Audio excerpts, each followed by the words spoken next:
నిర్వహిస్తున్నారు. దీనికి ముఖ్య అతిథిగా నన్ను పిలవడం జరిగింది.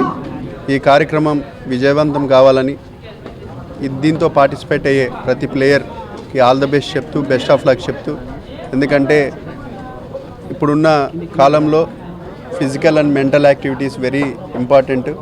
కాబట్టి ఈరోజు స్పోర్ట్స్ అనేది లైఫ్లో ఒక భాగము. ప్రతి ఒక్కరూ స్పోర్ట్స్ని ఎంకరేజ్ చేయాలా. దాంతో భాగంగానే ఈరోజు ఈ కార్యక్రమాన్ని చేపట్టడం జరిగింది. రేపు భవిష్యత్తులో కూడా కడప నగరంలో జరగబోయే ఏ టోర్నమెంట్ కూడా ఖచ్చితంగా మా వంతు సహకారం ఉంటుంది తెలుగుదేశం పార్టీ తరఫున. ఈరోజు మేము ఈ కార్యక్రమానికి రావడానికి కూడా చాలా సంతోషం అని కూడా తెలియజేస్తున్నాం.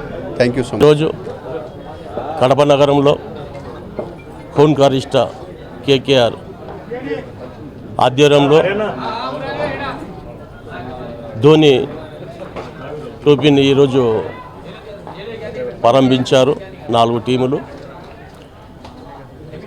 ఈరోజు శనివారము తొలి మ్యాచ్ జరిగింది. రేపు ఆదివారము ఫైనల్గా జరుగుతుంది. ముఖ్యంగా హోంకారిష్ట తారీఖ్ గారు ఇట్లాంటి ఎన్నో ప్రోగ్రాములు చేశారు, ఎన్నో టోర్నమెంట్లు పెట్టారు. అలాగే హోంకారిష్టలో కొన్ని వేల మందికి ఆయన చేసిన రక్తదానాలు, ఆయన జీవితంలో సేవ కోసమే జీవించారు కానీ తన సొంతం కోసం ఏమీ జీవించలేదు. అలాగే ఈరోజు ఈ టోర్నమెంట్కు ముఖ్య అతిథిగా టీడీపీ ఎమ్మెల్యే అభ్యర్థి ఎంపీ అభ్యర్థి కంటెస్ట్ అభ్యర్థి భూపేష్ గారు రావడం జరిగింది. చాలా సంతోషకర విషయము. అలాగే కడప నగరంలో ఒక క్రికెట్ కానీ ఫుట్బాల్కు కానీ ఒక మైదానం లేదని చెప్పేసి ఆయన రిక్వెస్ట్ చేశారు హోంకారిష్ట అభ్యర్థులు.